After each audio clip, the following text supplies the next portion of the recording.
Kita ini Bani Umayyah yang kaya dan terkenal. Bani Hashim itu tidak layak menjaga Ka'bah. Kita harus hancurkan Bani Hashim dan keturunannya, termasuk Muhammad.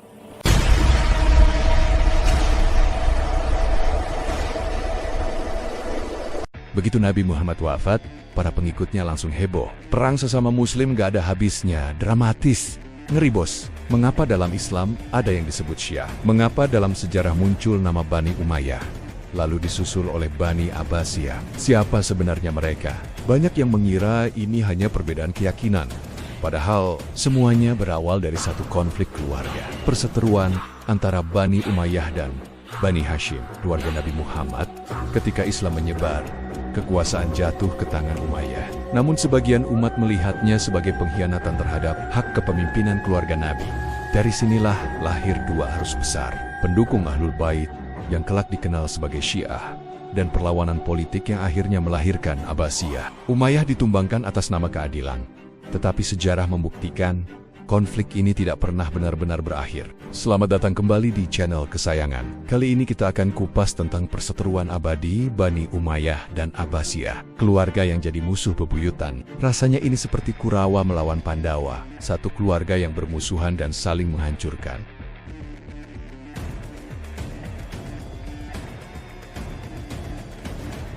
Teman-teman, kenapa ya umat Islam itu bisa terbelah sampai sekarang? Katanya, semua gara-gara satu peristiwa tragis di padang pasir Karbala.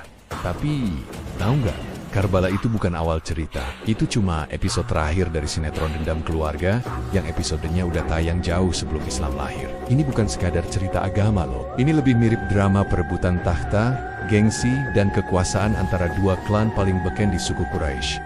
Bani Hashim lawan Bani Umayyah. Dan kalau kita tarik benang merahnya, kita bakal sampai pada satu pertanyaan yang agak ngeri. Jangan-jangan, tragedi Karbala itu emang udah takdirnya harus terjadi. Yuk, kita bedah pelan-pelan. Lihat deh peta kekhalifahan Islam. Dari zaman Khulafaur Rasyidin yang menyatukan Jazirah Arab, terus melebar gila-gilaan sampai Spanyol di era Bani Umayyah, sampai akhirnya diganti sama Bani Abbasiyah. Pergantian kekuasaan ini bukan sekadar ganti dinasti biasa bro. Di baliknya, ada perseteruan panjang, dan dendam kesumat yang akarnya udah nancep bahkan dari zaman jahiliyah.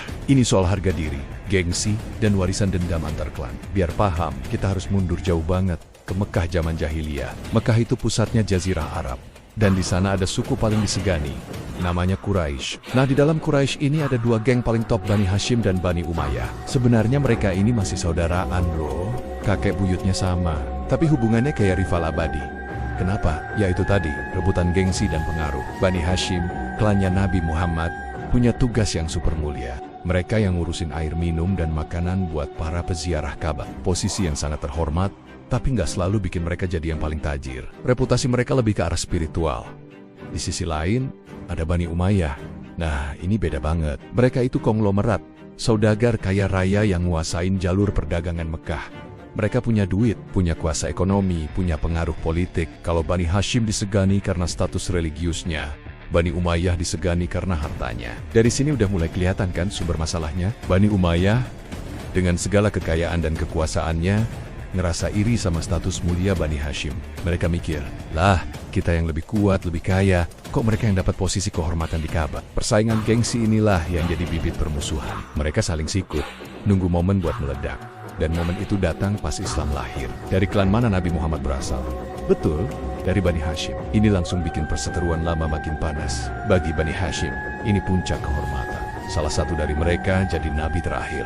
Makanya, paman Nabi, Abu Thalib, pasang badan mati-matian ngelindungin keponakannya, meski beliau sendiri nggak masuk Islam. Reaksi Bani Umayyah bisa ditebak. Pemimpin mereka saat itu, Abu Sufyan, melihat ini sebagai ancaman besar. Pertama, ajaran Nabi tentang kesetaraan itu mengancam sistem ekonomi yang mereka kuasai. Kedua, dan ini yang paling personal, nabinya dari klan rival. Kebencian dan iri hati yang terpendam sekarang punya alasan baru buat diluapkan. Abu Sufyan jadi motor utama perlawanan terhadap Nabi. Permusuhan yang tadinya cuma adu gengsi, sekarang jadi perang fisik. Puncaknya, Bani Hashim dan kaum muslimin diboikot total selama 3 tahun. Diisolasi, nggak boleh jual beli. Tujuannya biar mereka kelaparan dan nyerah. Permusuhan berlanjut ke Perang Badar, di mana banyak tokoh penting Bani Umayyah tewas. Abu Sufyan makin dendam dan membalaskannya di Perang Uhud. Perseteruan ini baru kelihatan adem pas Fatu Makkah, penaklukan kota Mekah. Nabi Muhammad kembali bukan buat balas dendam, tapi bawa damai. Semua dimaafkan, termasuk Abu Sufyan dan pentolan Bani Umayyah lainnya. Melihat kebesaran hati Nabi, Abu Sufyan sekeluarga dan Bani Umayyah akhirnya masuk Islam. Secara teori, harusnya damai di sini kan? Tapi sayangnya, bara dalam sekam itu nggak benar-benar padam. Luka lama, dendam, dan ambisi kekuasaan cuma lagi tidur. Nunggu waktu yang pas buat bangkit lagi. Disinilah muncul satu nama yang bakal mengubah sejarah. Muawiyah bin Abu Sufyan, anaknya Abu Sufyan. Karena kecerdasannya, Muawiyah diangkat jadi sekretaris Nabi. Karirnya meroket. Di zaman Khalifah Umar bin Khattab, dia jadi gubernur Syam, wilayah Suriah sekarang. Posisinya makin kuat di zaman Khalifah Utsman bin Affan, yang kebetulan juga dari Bani Umayyah. Bertahun-tahun jadi gubernur, Muawiyah nggak cuma diam. Dia bangun basis kekuatan militer dan politik yang super solid di Syam.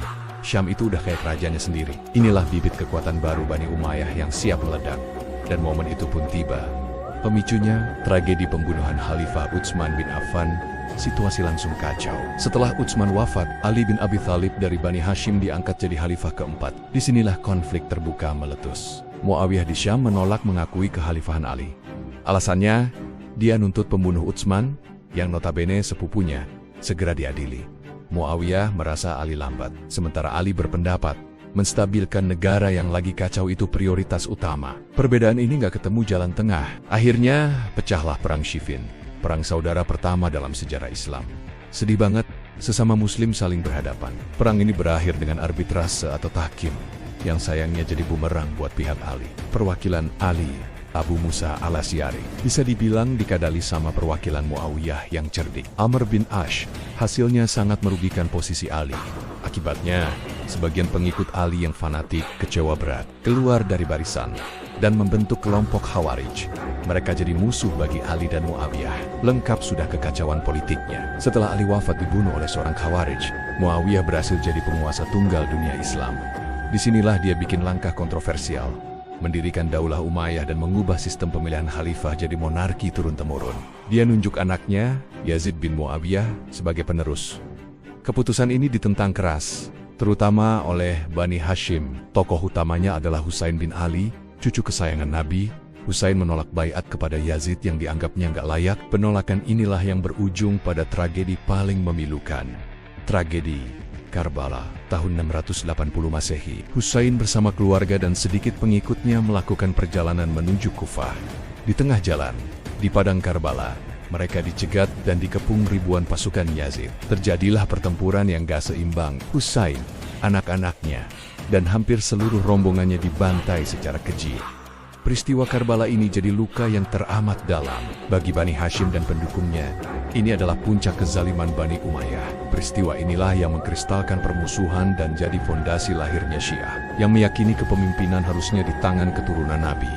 Kekuasaan Bani Umayyah berjalan hampir seabad, tapi api dendam di dada Bani Hashim gak pernah padam. Mereka menunggu waktu untuk membalas. Momen itu datang dari keturunan paman Nabi, Abbas bin Abdul Muthalib, yang juga bagian dari Bani Hashim. Mereka melancarkan propaganda efektif dengan narasi balas dendam atas darah Husain dan menyoroti kezaliman Bani Umayyah. Gerakan ini dapat banyak dukungan. Puncaknya tahun 750 Masehi, pasukan revolusi Abbasiyah berhasil menggulingkan kekhalifahan Umayyah. Revolusi ini sangat berdarah. Setelah berkuasa, Bani Abbasiyah melakukan pembalasan yang tak kalah kejam. Sisa-sisa keluarga besar Bani Umayyah diundang ke jamuan makan dengan dalih rekonsiliasi. Tapi, itu jebakan. Di tengah jamuan, mereka semua disembelih. Puncak dari siklus dendam ratusan tahun. Hanya satu pangeran Umayyah yang lolos, namanya Abdurrahman ad-Dakhil. Dia lari ribuan kilometer sampai ke Spanyol dan berhasil mendirikan kekhalifahan Umayyah kedua di Cordoba, yang kita kenal sebagai peradaban Al-Andalus yang gemilang. Konflik ini meninggalkan warisan sampai sekarang. Pertama, perubahan sistem politik dari pemilihan menjadi monarki. Kedua, memperdalam jurang pemisah Sunni dan Syiah. Tragedi Karbala pun masih diperingati setiap tahun oleh kaum Syiah sebagai simbol perlawanan terhadap kezaliman. Jadi, cerita ini berawal dari persaingan suku, jadi konflik politik perebutan kuasa, dan berakhir dengan siklus balas dendam antar generasi. Ini jadi pelajaran betapa berbahayanya dendam dan ambisi kekuasaan yang bisa merusak ikatan persaudaraan sekuat apapun. Pertanyaannya buat kita, dari sejarah kelam ini, pelajaran apa yang bisa kita ambil biar nggak ngulangin kesalahan yang sama? Terima kasih sudah nyimak sampai akhir. Semoga cerita ini nambah wawasan baru buat kita semua. Jangan lupa like, komen, dan subscribe ya biar kita bisa terus ngobrol dan belajar bareng. Sampai jumpa di video selanjutnya.